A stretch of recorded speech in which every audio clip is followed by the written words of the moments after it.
राधे राधे, जय श्री कृष्णा। कैसे हो आप सभी? उम्मीद है आप सभी स्वस्थ होंगे, मस्त होंगे और अपने अपने कामों में व्यस्त होंगे। मैं भी अच्छी हूँ। सुबह हो चली है और मैंने माधव को उठा दिया है। और दोस्तों देखो, ज़िंदगी में सबसे मुश्किल काम क्या है पता है?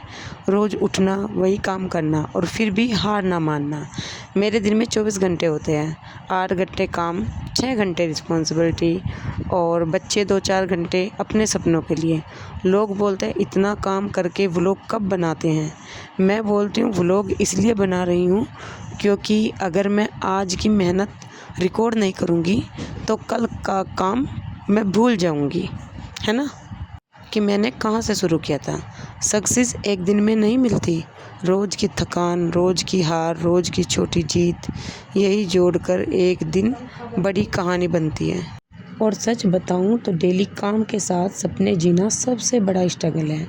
सुबह उठो, जिम्मेदारी निभाओ, काम करो, कैमरे को ऑन करो, दुनिया को हंसाने की कोशिश करो। बहुत मुश्किल होता है, लेकिन फिर लगता है कि कोई क्या कहेगा कि तब शुरू क्यों करा था और अब छोड़ क्यों दिया।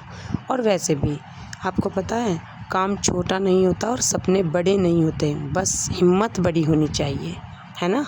और मैं दोनों चीज़ों को साथ लेके चल रही हूँ, अपनी जिम्मेदारी को और अपने सपनों को। और मुझे पूरा विश्वास है मैं एक दिन ज़रूर कामयाब होऊंगी। और इन्हीं सब बातों के साथ मेरा काम भी देखो फटाफट हो रहा है। सुबह का नाश्ता बन गया है, बेटी की बोतल भर दी, लंच बॉक्स पैक हो गया है और अब मैं अपना पूरा ध्यान अपने माधव पर दूँगी क्योंकि अब मेरी शुरू हो जाएगी पूजा की तैयारी। एक आंटी जी का कमेंट आया था कि मंदिर में कभी भी खाटू श्याम की तस्वीर नहीं रखनी चाहिए, तो मैंने वहाँ से हटा दिया है। आप मुझे अच्छी अच्छी बातें बताते रहिए क्योंकि कुछ चीज़ें हर कोई जीवन में परफेक्ट नहीं होता। कुछ आपको पता है तो कुछ मुझे पता है। तो मैंने दोबारा मंदिर को कर दिया है साफ़ और अपनी खाटू श्याम जी की तस्वीर को वहाँ से हटा दिया है और अपनी इसमें व्यवस्थित कर दूँगी सभी चीज़ों को। माधव को मैं पहले ही उठा दिया था और ये आप साइड में जो देख रहे हो ना बर्तन रखे हैं, वो माधव के लिए मैं स्नान कराने के लिए आजकल मैं उनके यहीं पे भी स्नान करा रही हूँ क्योंकि किचन में सुबह के टाइम बहुत फैल जाता है।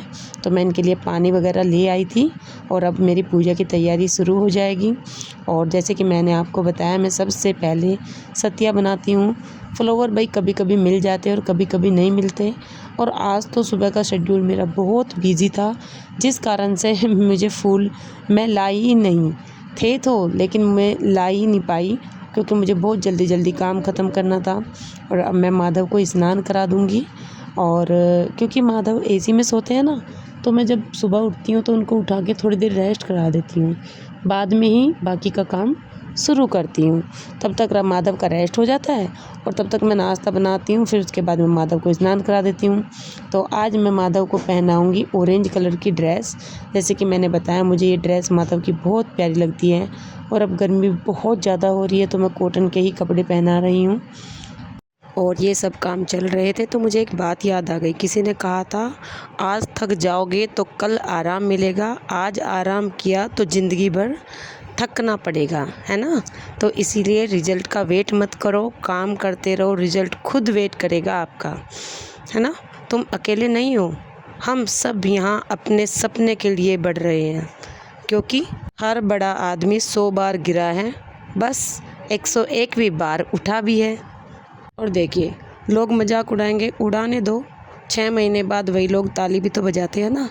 इसलिए अपनी मेहनत पे ध्यान दीजिए, अपने सपनों को पूरा करने की कोशिश कीजिए और सपने ज़रूर पूरे होते हैं। जब हम मेहनत ही नहीं करते तो सपने पूरे कैसे होंगे? और मेहनत हर काम में लगती है, चाहे वो छोटा हो या बड़ा हो, मेहनत तो आपको करनी ही पड़ती है ना? तो मेरी पूजा हो रही थी। भगवान करे आप सबकी भी मनोकामना पूरी करे और आप सबको खुशहाल जीवन दे। फिर मैं आ गई हूँ किचन में और भाई देखो, हर गृहिणी के पास यही काम होता है। किचन में मैंने चाय रख दी है गर्म होने के लिए और इधर मुझे आज बनानी थी भिंडी की सब्ज़ी, तो मैं इनको भी कट कर दूँगी क्योंकि आज मम्मी पापा गए हुए हैं डॉक्टर के और हस्बैंड जी और बच्चे रूम में खेल रहे हैं, पढ़ाई कर रहे हैं, वो अपना हिसाब किताब लिख रहे हैं, तो मैं अकेली बैठी हूँ। तो भिंडी काटने में भी काफ़ी समय लगता है यार, बहुत मेहनत करनी पड़ती है हर काम के लिए। और कभी कभी ना जब हम सोचते हैं ना जल्दी काम करें तो जल्दी होता ही ना, वो अपने आप लेट होता चला जाता है। देखिए किचन की हालत कितनी खस्ता हो रही है, बहुत बुरी हालत किचन की हो गई है। अब मैं सबसे पहले शुरुआत करूँगी पानी की बोतल भरने से, क्योंकि मुझे फ्रिज में पानी सारा ख़त्म हो गया है ठंडा, और फ्रिज भाई गर्मी बहुत है तो सभी पानी मांगते हैं। तो मैंने सारी बोतलों को भर दिया। अब मैं करूँगी सबसे पहले अपने गैस और काउंटर टॉप क्लीन। उधर मेरा मक्खन भी निकल गया था, तो मैं रई को भी धो के और फिर इसको भी एक कपड़ा पहना देती हूँ, ताकि इस पर कोई भी चिट्टी या मतलब चूहा या कॉकरोच वगैरह इस पर ना घूमे। वैसे तो जब भी मैं दूध में दोबारा लगाती हूँ ना रई को, इसको दोबारा धो लेती हूँ, लेकिन बिल्कुल क्लीन करके ही रखती हूँ और फिर दोबारा इसको क्लीन कर देती हूँ। और भाई जिनको लगता है किचन में काम ही क्या होता है, मुझे तो लगता है एक औरत का आधा टाइम तो किचन में ही चला जाता है। कहीं काउंटर टॉप साफ़ करो, दूध गर्म करो, चाय बनाओ, खाना बनाओ, फिर उसको फिर से साफ़ करो, दूध बिलो, मक्खन निकालो, मतलब कुछ ना कुछ लगा ही रहता है। सुबह का करते हैं तो दोपहर का समय हो जाता है, दोपहर का करते हैं तो रात का हो जाता है, तो किचन भी काफ़ी टाइम ले लेता है। तो मैंने सभी काउंटर टॉप को कर दिया क्लीन और घर में हो गया है झाड़ू पोछा। देखिए कितना अच्छा लगता है ना जब घर बिल्कुल क्लीन हो जाता है। और माधव का ये लाइटिंग का एरिया मुझे बहुत अच्छा लगता है। इधर खाट बुनी जा रही है और बड़ी अच्छी बुनाई हो रही है, आप बताना कैसा लगा। इधर मेरी मशीन चल रही है। एक लेडीज़ के ना 2 हाथ की जगह 10 हाथ हो जाते हैं, एक काम इधर करती है एक उधर करती है। जो कपड़े धुल गए थे अब मैं उनको सुखा दूँगी, क्योंकि उधर मैं किचन को भी क्लीन करके आई हूँ और इधर कपड़े सूख जाएंगे। ये जो आपके सामने रखा है ना, मेरा स्टैंड नहीं था मेरे पास, तो ये हमारी ट्रॉली है, इसमें हमारा न्यार आता है, ये उस पे बाइक के पीछे बंध जाती है। तो मैंने सारी चीज़ें चॉप कर ली थी, बस मेरे प्याज रह गई थी, तो आज मैं प्याज के साथ साथ टमाटर भी डालूँगी। भिंडी में वैसे मैं डालती नहीं हूँ, और आप कभी ट्राई करना भिंडी के साथ आलू डालने की। पता है जब मैं कभी टीचिंग करती थी ना, आज से 9 साल पहले मैंने टीचिंग करी है, 8-9 साल, तो एक टीचर थी वो हमेशा भिंडी में आलू भिंडी लाती थी। तो मैं ये सोच लेती थी कि इनके ना भिंडी कम रह गई होगी इसलिए आलू मिक्स कर दिए, लेकिन फिर मैंने देखा अरे भाई बहुत से लोग आलू भिंडी बनाते हैं। मैंने भी ट्राई की है, बहुत अच्छी लगती है, बहुत अच्छी।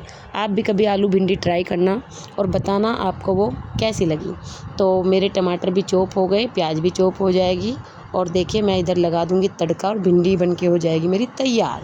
देखिए कितनी प्यारी लगती है जब ये सब डल जाता है ना, बड़ी अच्छी लगती है। और इधर हमारे मिस्त्री लगे हुए, कुछ एरिया हमारा पक्का हो गया है, इसमें हम मतलब ईंटें बिछवाएंगे। तो उधर मिस्त्री अपना काम कर रहे हैं। फिर हो चली खाने की तैयारी, क्योंकि बिटिया स्कूल से आने वाली है, तो तब तक मैं खाना बना दूंगी। गर्मी बहुत ज़्यादा है, फिर बच्चे वरना मेरे पीछे पीछे ही घूमते हैं। और पहली थाली मेरी माधव की लगेगी, तो आज भिंडी में प्याज डाल दी तो उनको शक्कर और रोटी दी जाएगी, साथ में दही होगी। और माधव को, और ये थाली लग गई है बच्चों के लिए। और इधर मैं ये खाना जो माधव का होता है ना, वो मैं ही खा लेती हूँ। अब मैं माधव को थोड़ा रेस्ट करा दूँगी कि माधव ने खाना पीना खा लिया है, तो माधव का पानी माधव के पास, ज्वेलरी उतार के अब मैं इनको सुला दूँगी। ये टाइम हुआ होगा दोपहर का 2 या 2:30 बजे होंगे, तो माधव भी थोड़ा रेस्ट करेंगे हमारे साथ। और ये मेरी थाली है, देखो कितना खाना खाती हूँ। मट्ठा है, माधव की शक्कर है, और भिंडी है, रोटी है। फिर वो चली है शाम, और मैंने करा नाम जाप, थोड़े से कान्हा जी के सुने भजन। और अगर आप मेरी चैनल पे न्यू हैं तो मेरे चैनल को लाइक करें, सब्सक्राइब करें और प्यारे प्यारे कमेंट करें, और प्लीज़ बताइएगा आपको मेरा व्लॉग कैसा लगता है। राधे राधे, जय श्री कृष्णा। भगवान आप सबकी मनोकामना पूरी करे और आप हमेशा खुश रहे, स्वस्थ रहे, मस्त रहे।